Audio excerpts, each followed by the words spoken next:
Today, I have the privilege to share a research area of mine, something that I find really compelling.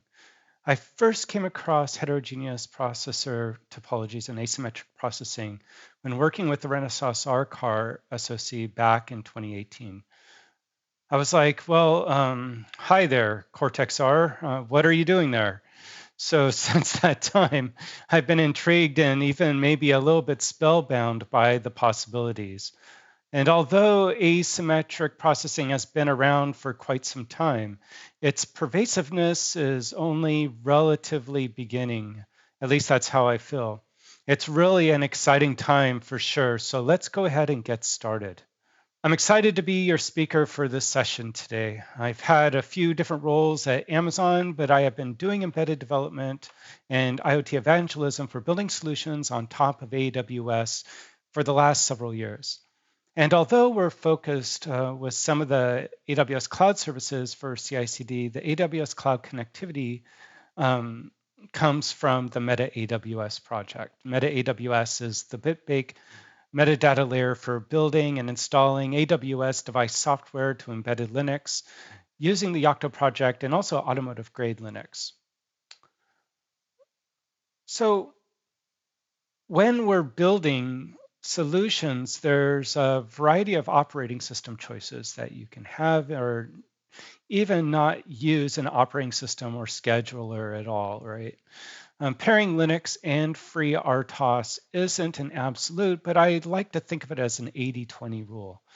20% of the time, you'll be faced with challenges that will influence you to write bare metal apps for a Cortex-A cluster and a safety certified RTOS like SafeRTOS on a paired Cortex-R core cluster. For that 80% though, programmability and developer experience will lend a heavier weight to operating system design choices. So in that 80%, the default choice will be embedded Linux on the application class cores and FreeRTOS on microcontroller class cores. So with that, really this talk is broken down into hardware, then software, and then I'll talk about a demo for one of my more favorite processors today that I'm working with. So let's start off with some of the topologies that are common in these heterogeneous systems and what these chips look like. And we call it heterogeneous since they compose mixed core classes like Cortex-A, Cortex-M, and Cortex-R on the same silicon chip. Before we move on, though, we need to have a level set. What is this symmetric and asymmetric stuff? On the left here, you have a core cluster, 4 cores all working together using the same main memory with cache coherency. The workstation I'm working on the right has 16 cores, all humming together nicely. That's my workstation sitting here. When the cluster is functioning symmetrically, you can sometimes tell the operating system to run a task on one specific core and then do whatever across the other cores. But still, there is one kernel or scheduler managing across the entire cluster, the entire application core cluster. This is in contrast to asymmetric processing, where cores run autonomously. There's effectively an individual program or scheduler running on every core or group of cores. Asymmetric processing opens up a whole new world where you can define your workload in a fit-for-purpose way that is compute and communication optimized. In effect, it's really mind-blowing modularity. Then, with a focus on asymmetric processing workloads, let's look at a few typical processor topologies that I'm seeing when working with a swath of SoCs out on the market today. I'll be getting to the core cluster level, and we can assume that techniques such as big.LITTLE would be applied to the application processor design case by case, right? The first common case is the application core cluster paired with specialized compute this design is most common with processor designs from Xilinx, NVIDIA, and also Umbrella.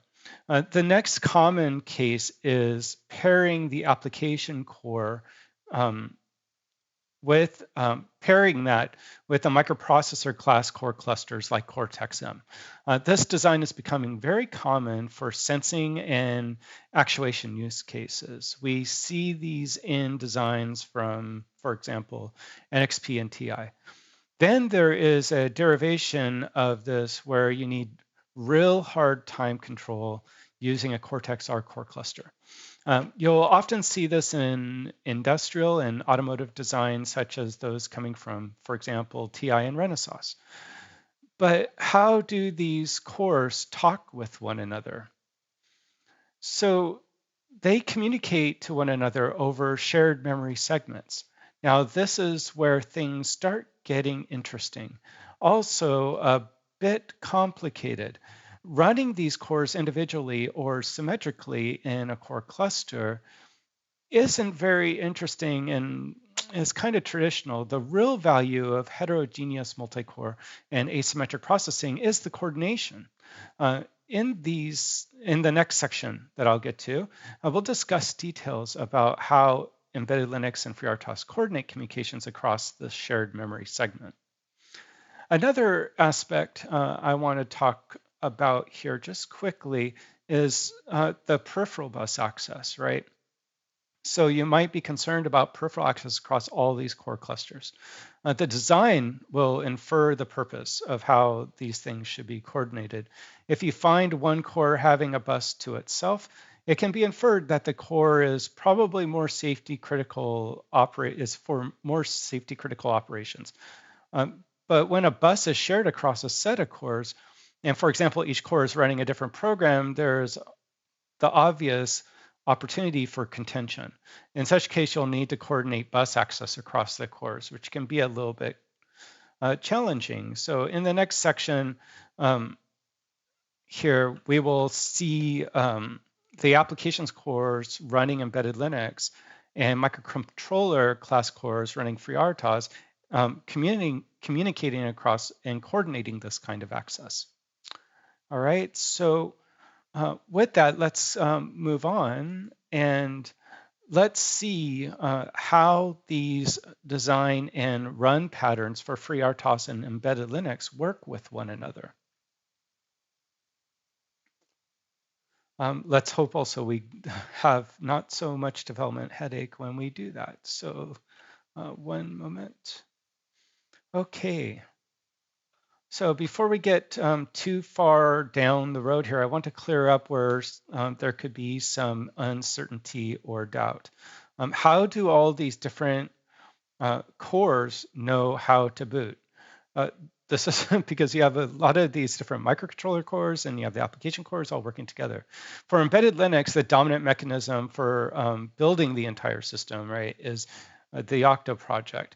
With Yocto project, you will define all the parts you need to have a fully functional but minimal operating system.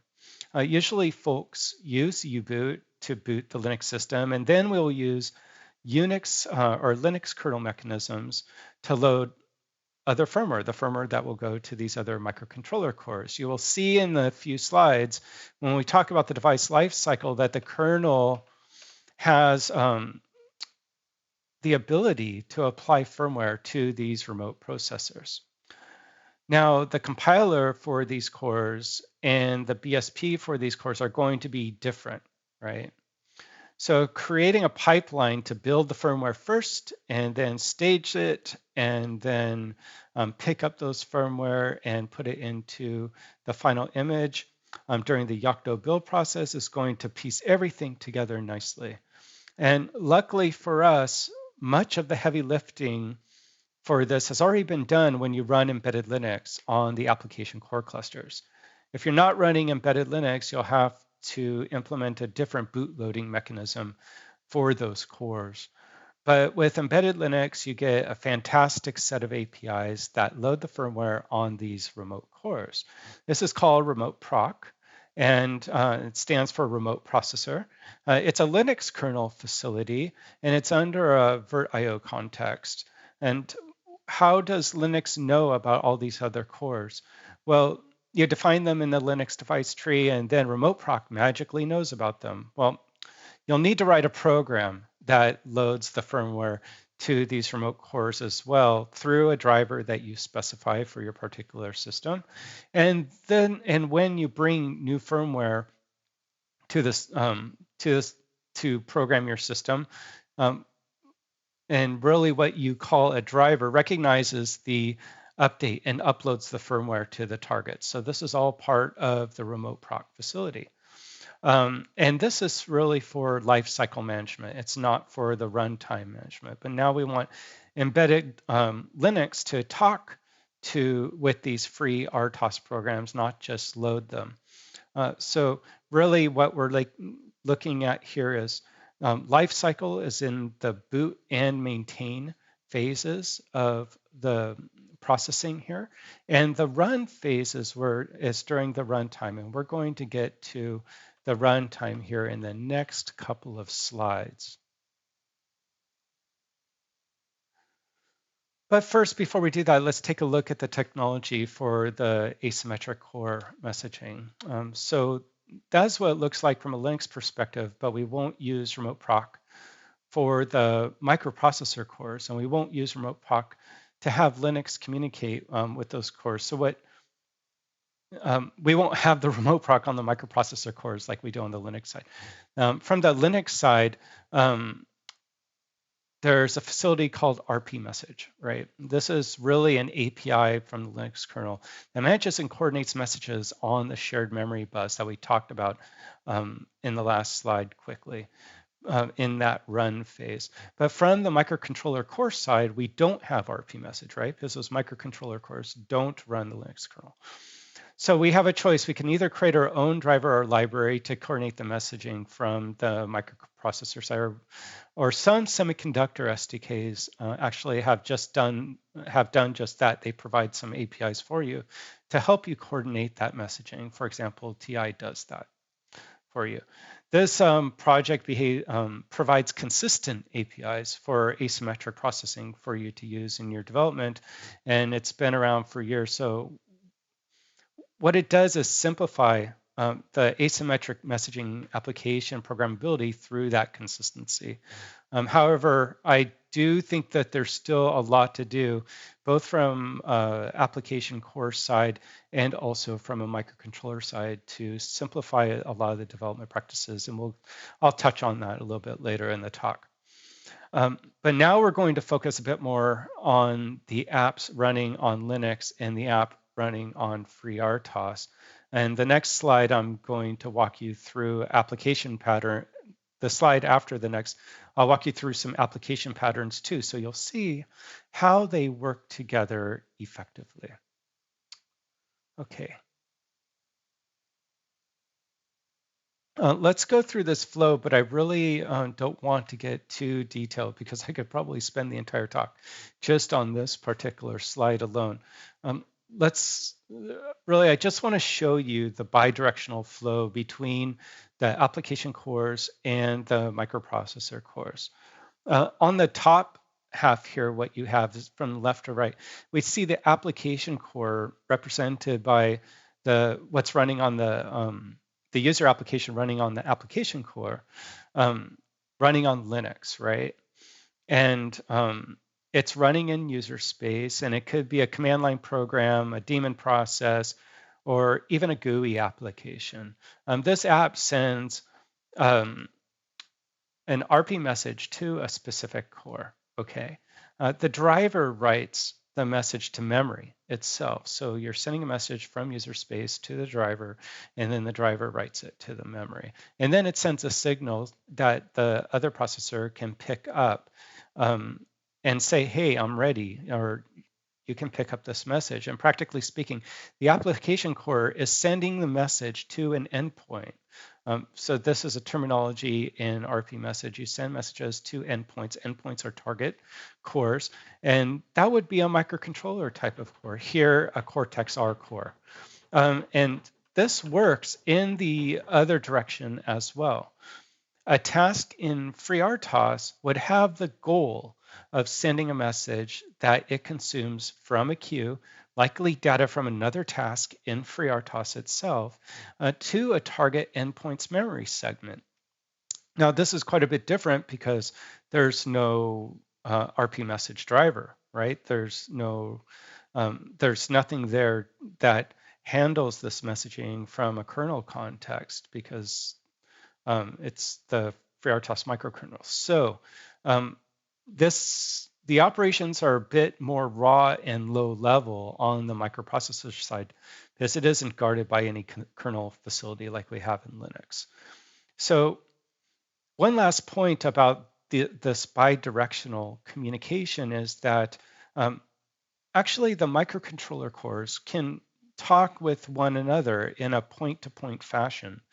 But you could probably imagine that that kind of mesh-like communication can start to get complicated to coordinate. And to be straight, I haven't really seen that kind of coordination happen yet, at least in my experience in the real world, in any use case that I've come across. But that doesn't mean that it doesn't exist. But I think that this hub and spoke, where the application core is the hub and the microcontroller cores are the endpoints of this each on the end of the spokes, I think that that covers the majority of the use cases that I've seen so far.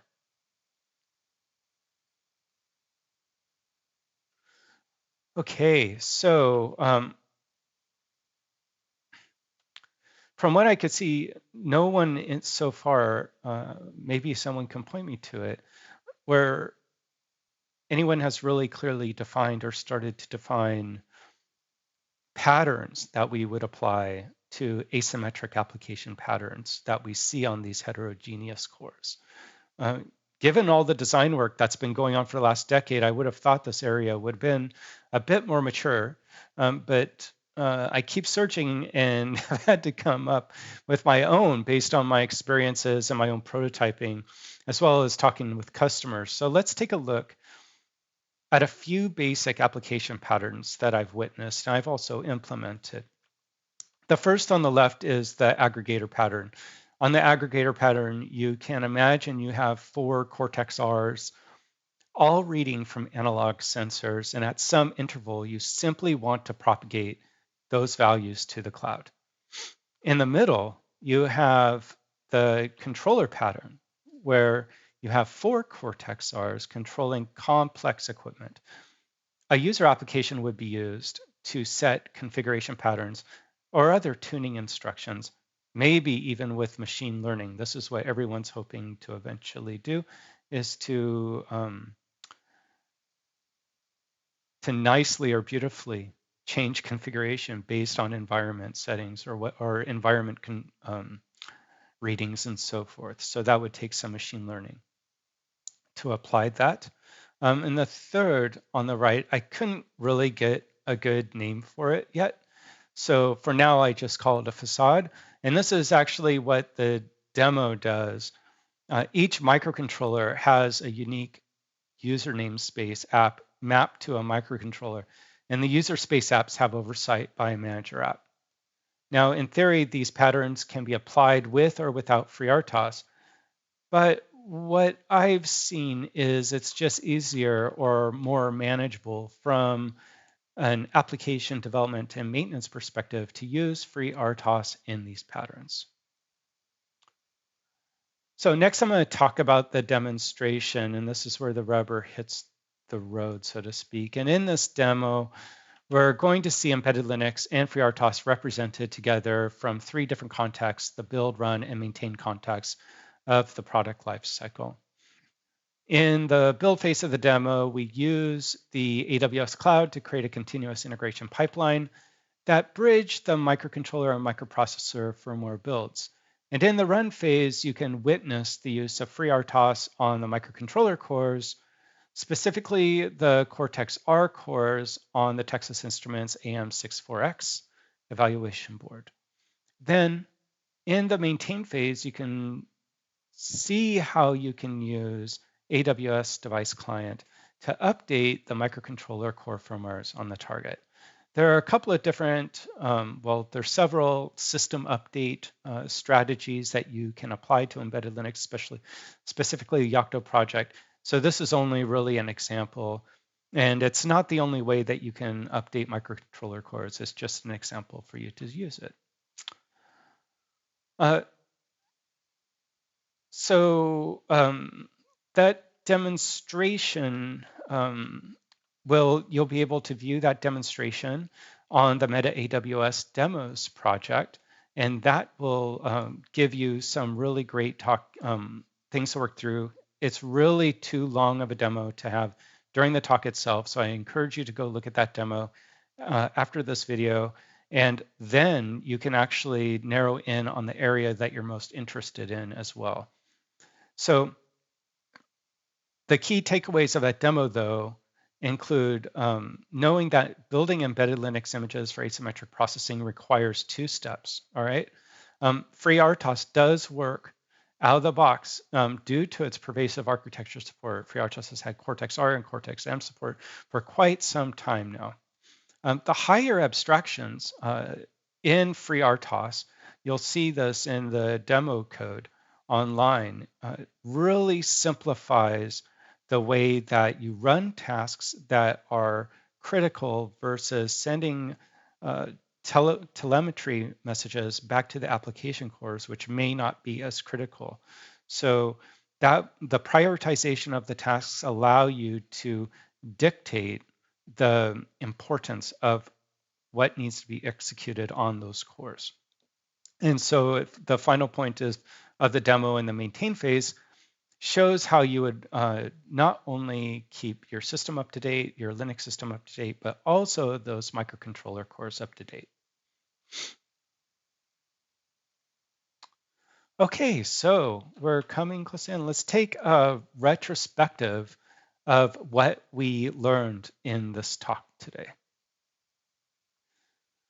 So the first thing is we need to make, for the heterogeneous core, what do we really need to take heterogeneous core system development, and I'm talking about application development, to the next level, right? We need to make the system delivery easier. What I found, not just when I started, but it continues, is that the practice of writing heterogeneous core or asymmetric processing apps is still really challenging and takes a lot of planning and coordination to be successful. And it seems like I'm still developing using very rudimentary tools, right? So when you work on a specific core or a Cortex-M for like an IoT project or something like that, it's pretty straightforward. But with all these different kind of core types, you can see how the complexity can really surface. So we need better tools to help us or help guide us in building great applications. We need to make the design more fluid and transparent for these development processes, especially with debugging. I found that debugging was pretty challenging across those microcontroller cores when I had Linux running on the application cores. And what I feel that we can really strive for is abstracting development even more. When we talk about these asymmetric processing workloads, I feel that we can do some interesting techniques like what we've learned in high performance compute, for example, in doing core discovery, like what types of cores, how many cores are actually on the target system, and tune the workload accordingly. So I think that there's a lot of opportunity there to do that side of it. Now, moving forward, there is, when you're interested in the things I talked about today, either from embedded Linux CI/CD perspective for asymmetric processing, or for FreeRTOS, integrating that with embedded Linux in heterogeneous cores to do really interesting asymmetric processing. You can get help from a few projects that a team at AWS works on. And I started Meta AWS, which is a bit-baked metadata layer for Yocto project that will give you all the tools that you need to install device software, AWS device software to your embedded Linux image. We have AWS, Meta AWS CI, which helps you run continuous integration and continuous delivery workloads up in the AWS cloud with regards to embedded Linux. And then Meta AWS demos, where the demonstration is for this talk, that will show you the 3 different phases, the build, run, and maintain phase parts of the demo, so you can actually experience that yourself. And if you want to get in contact with me after this talk, please reach out to me directly. My email is there, and also you can get a hold of me on LinkedIn. And my alias is on GitHub is RPCme. All right. And with that, thank you so much for spending your valuable time with me during the session today. And please contact me and look me up on one of these social media platforms for more information. And thank you and take care. Bye.